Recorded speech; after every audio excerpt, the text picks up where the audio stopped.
Welcome, Patriots, to the channel where we celebrate freedom and call out the liberal swamp. I'm your host, Tracy, and today we're celebrating a victory. Black DC residents destroy the liberal narrative of Trump's takeover. That's right. President Trump rolled into DC like a boss, declared a crime emergency, and sent 800 National Guard troops to clean up the mess. And guess what? The people are loving it, while the left cries like babies. So here's the deal. Trump took charge of DC's police force, calling it Liberation Day to save the capital from crime, gangs, and chaos. The liberals? They're screaming authoritarianism and clutching their soy lattes. But Black DC residents are like, finally, someone's doing something. Trump's stats might have been a little old, 2023 vibes, but the real story? Crime's down 32% this year, folks. The left's narrative is crumbling faster than a Biden speech. About Trump releasing the National Guard out there in D.C. Everybody tripping about Trump putting the military in them towns. Well, if you're not a criminal, if you're not out there in them streets doing anything you ain't got no business doing, you don't have anything to worry about. If you're not the gunslinger, if you're not the street runner, if you're not the one that's out there being notorious in those streets, if you're not the one putting tears in parents' eyes for no reason, for things, for stuff, if you're not out there terrorizing people, just wreaking havoc on the streets, you don't have anything to worry about. If you're not the problem, don't make yourself the problem. When the military hit them streets and they start grabbing people by the neck, I'm gonna be right there on my porch with a nice margarita, sitting there chilling, saying, I told you so. I mother-freaking told you so.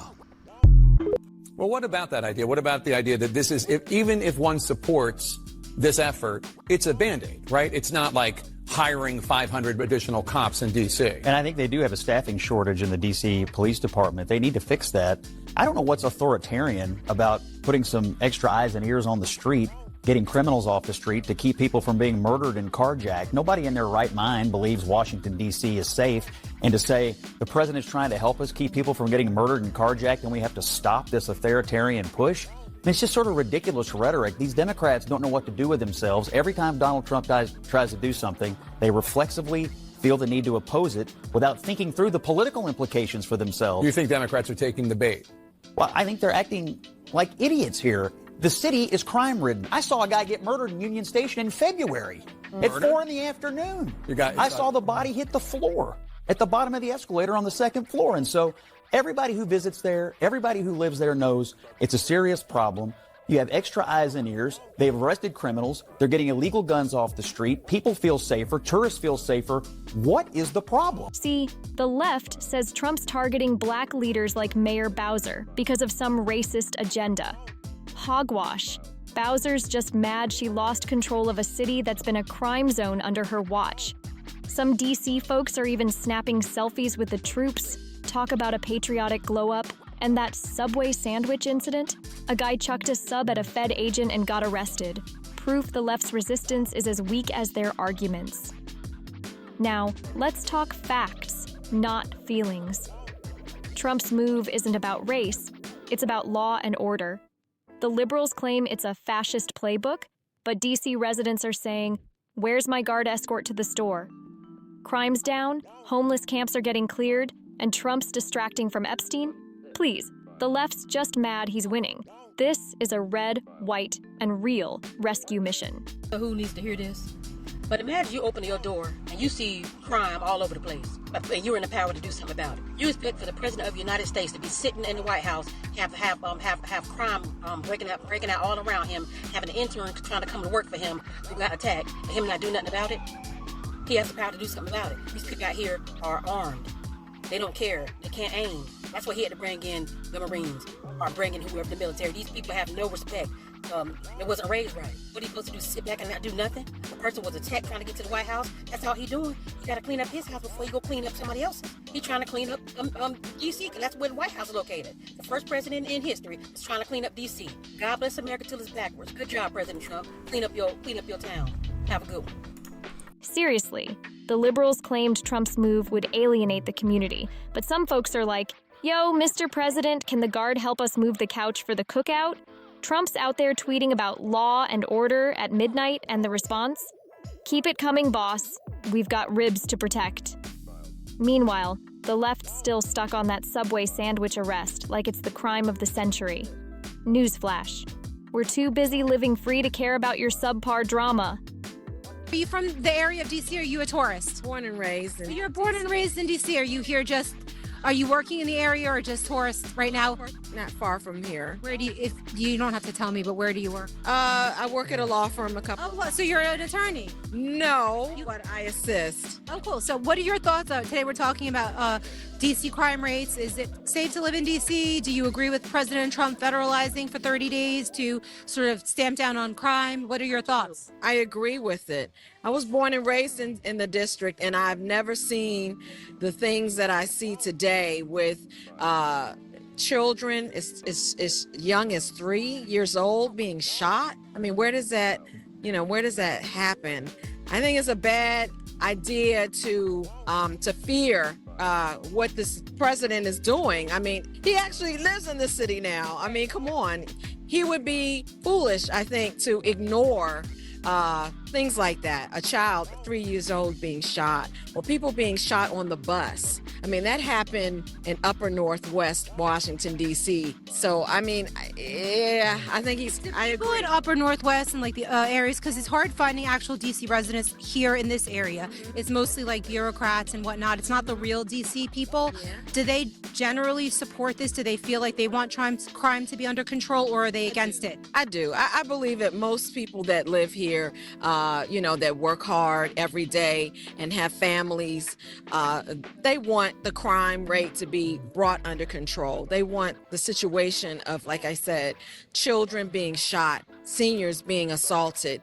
They want that under control. And I believe that this is the best thing that has happened to this city in a very, very long time, for the president to take control and, of the police, of the crime. I think it's a great idea. I really, really do. Question for me now. Where in D.C., I'm new to D.C. and I actually live in Virginia on the borderline in Arlington. If I wanted to go talk to real D.C. people, not bureaucrats, not lobbyists, not people working in the area, like people that are actually born and raised here, where would I go to find them and actually ask questions like this? I would say, kind of in the...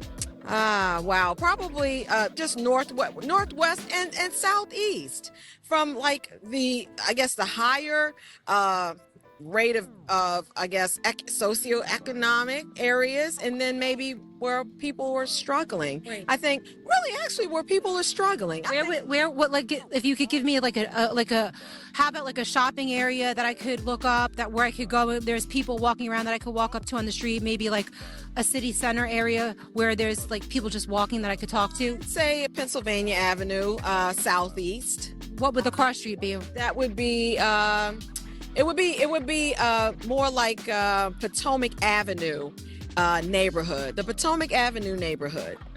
Just in case thank you for this information. Because I like. Where? Sure. Hold on. Potomac, what was it? Potomac Avenue. Avenue area. Right, because back when I was in New York and I was covering a lot of things, for me, it was very easy to find neighborhoods because I was from there. And I always like to talk to the real people. Like when you go into New York City, it's really hard. Everybody's coming and going, and they're more wealthy and they have different opinions. I used to go to the Bronx, to Harlem, and people's opinions are wildly different than you would expect. Right. So, well, my view is that there are people that have actually moved out of the district, but also those people too have a great view. They have an understanding. Those that actually were born here, raised here, and then eventually became adults and moved into the suburbs, they understand that they want safety in the city as well. When we come down to work or to shop or to have dinner, we want to be able to feel comfortable. I mean, who wouldn't want safety? Exactly. Ha, that's the spirit. And while the left whines about militarization, some DC folks are like, about time someone fixed this mess. Trump's not trampling democracy, he's restoring it for the hardworking people tired of liberal neglect. Even the courts are backing off. Judge Reyes just let the police chief stay in charge for now. Game, set, match. So there it is. Black DC residents are proving Trump's takeover is a win, not a war. Smash that like button if you're with us. Subscribe for more truth bombs and drop a comment. What's your favorite part of Trump saving DC? God bless America, and let's keep making it great.